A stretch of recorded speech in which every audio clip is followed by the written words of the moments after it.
এটাকে আমরা ব্ল্যাক করব। ব্ল্যাক করার পরে এখান থেকে আমি এখানে হইতেছে যে আপনার এই যে ক্লিপ যে এখানে টুল বারটা আছে সেটাকে আমি এখানে নেব। তো এটাকে আমি শিফট চাপ দিয়ে এটাকে বড় করব, করার পরে এটাকে আমি নিচে নামিয়ে দেব। এটাকে আবার কপি করব, কপি করার পরে এটাকে আমি ট্রান্সফর্ম করে শুরু করব, এই রাখবো। রাখার পরে এটাকে আমি আরেকটা শুরু করব, শুরু করার পরে এই রাখবো। রাখার পরে আমি এখানে এখন লেখাটা লিখব।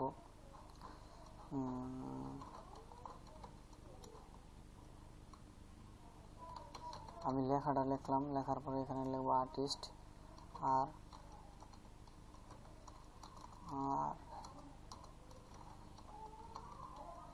আর্টিস্ট, তো আমি এখানে লিখলাম আর্টিস্ট। আর্টিস্ট লেখাটা আমরা এটাকে এই কালারটা করে দিব। আর এখানে আমরা এই যে কালারটা আছে এটাকে আমরা সাদা করে দেব, কারণ কালার ভিতরে সাদা অনেক ভালো ফুটে। তো এটাকে আমি 48 করব, এটাকে একটু বড় করে দিই। 48 করলাম, করার পর আমি লেখাটা মিডিলে রাখলাম, লেখাটা রাখলাম। রাখার পরে আমি এই শেপগুলোকে আবার এই পাশে কপি করব, কপি করার পরে শুরু করার পরে রাখবো। তারপরে আবার এটাকে কপি করব, কপি করার পরে এটাকে আমরা শুরু করার পরে এই পাশে উপরে দিয়ে দিব। এটাকে একটু বড় করি। তো মূল কথা হচ্ছে এগুলা যত দিবেন তত জিনিসটা ফুটে উঠবে, ভালো লাগবে। ব্যাপারটা হচ্ছে তো তারপর আমি এখানে এটা একটা দিকে রাখি, এখানে ছবি বসাইতে হবে।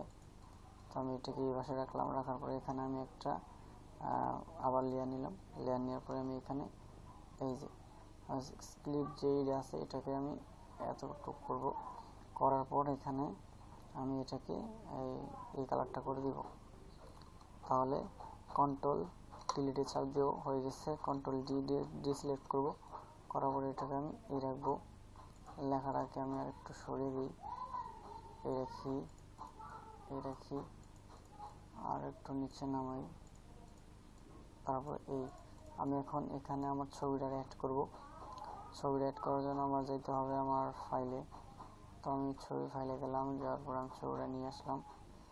নিয়ে আসার পরে আমি এখানে ছবিটাকে কন্ট্রোল এ দিয়ে সিলেক্ট করলাম, কন্ট্রোল সি দিয়ে আমি একটা কপি করলাম। কপি করার পর আমি এখানে এটা সিলেক্ট রাখা অবস্থায় এখানে আমি পেস্ট করব। পেস্ট করার পর আমার নিউজের সাইজ অনুযায়ী আমি এটাকে শুরু করে নিলাম। তো শুরু করার পরে এটাকে আমি কন্ট্রোল জি দিব, জি দেওয়ার পরে কন্ট্রোল টি দিব, টি দেওয়ার পরে আমি এটাকে বড় করে দিব। বড় করার পরে যে আমরা যে এখানে যে একটা রাউন্ড নিয়েছিলাম সেটাকে আমরা স্টক ব্যবহার করব। স্টক আমরা এটাকে সেন্টার ইনসাইড ব্যবহার করব। ইনসাইড করার পরে আমরা এটাকে এই কালারটা দিয়ে দেব। দেওয়ার পরে এটা হয়ে গেছে। এখন হচ্ছে আমাদের মূল ডিজাইনটা হয়ে গেছে। তো ছবিটাকে আমি একটু নিচে নামিয়ে দিই। এখন হচ্ছে এখানে নিচে একটা রেড কালার একটা প্যাডের মতো আছে, এটাকে আমরা দিব কিভাবে। আমরা এখানে সিলেক্ট করলাম, করার পর আমি আরেকটা লেয়ার নিব। লেয়ার নেওয়ার পরে ফিলে যাব, ফিলে যাওয়ার পরে আমরা এখানে একটু খয়েরি কালার টাইপের আছে, তো এটা আমরা পেস্ট করব। পেস্ট করার পরে কন্ট্রোল ডি দিব। ডি দেওয়ার পরে আমরা এটা নিচে রাখবো। নিচে রাখার পরে আমরা এটাকে বড় করে দিব এতটুকু। বড় করার পরে এটাকে আমরা আস্তে আস্তে নিচে নিয়ে আসবো, যে কোন জায়গায় রাখতে ভালো লাগে। তো এটাকে আমরা মাল্টিপ্লাই করে দিব। মাল্টিপ্লাই আমাদের কালারটা বেশি একটা আসে না, তো আমরা একটু দেখি যে কোন কালারটা আমাদের একটু হালকাভাবে আসে। তো এই কালারটা আমরা এখানে ডিফারেন্স করে দিব। করে দেওয়ার পরে আমি এখানে সোশ্যাল মিডিয়ার লোগোগুলো বসাবো। তো আমি প্রথমে এই লোগোগুলো আমি ইফেক্টটা নিয়ে আসলাম। নিয়ে আসার পরে ইফেক্টটা যেহেতু কালো এই জন্য আসতেছে না, তো আমি বিল্ডিংয়ে যাব। বিল্ডিং অপশনে যাওয়ার পর আমি এখানে কালারটাকে সাদা করে দিব।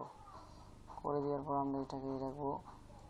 আমি আগে এগুলো নিয়ে আসি, পরে এগুলো দেখতেছি।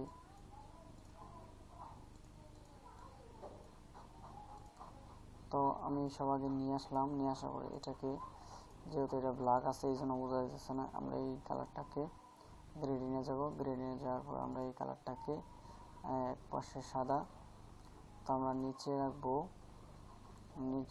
আমরা এটা। তো এখন ওকে করে দিব। ওকে করে দেওয়ার পর আমরা এটাকে একটু বড় করে নিই। আমরা এই কালারটাকে, এই শেপটাকে আমরা একটু ছোট করব। ছোট করার পর আমরা এই যে আইকনগুলো রাখবো।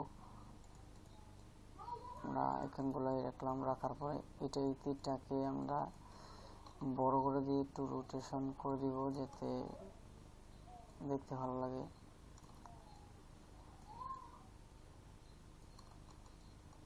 তো আমি আইকনগুলারে এটাকে বড় করে রাখলাম। রাখার পরে আমি এটাকে এই মিডিয়ে রাখি, তাহলে দেখতে ভালো লাগবে। তারপর আমি যে দুই পাশে দুটো দিয়েছিলাম, এটাকে আমি এখানে নিয়ে আসলাম।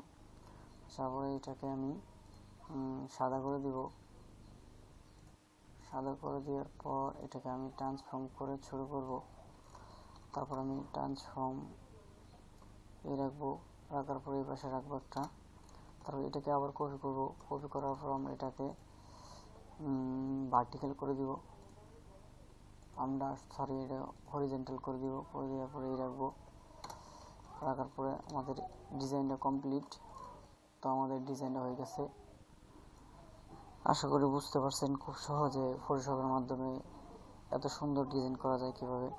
তো এরকম আরও যদি ভিডিও দেখতে চান তাহলে অবশ্যই আমার চ্যানেলটা সাবস্ক্রাইব করে রাখেন। আসসালামু আলাইকুম।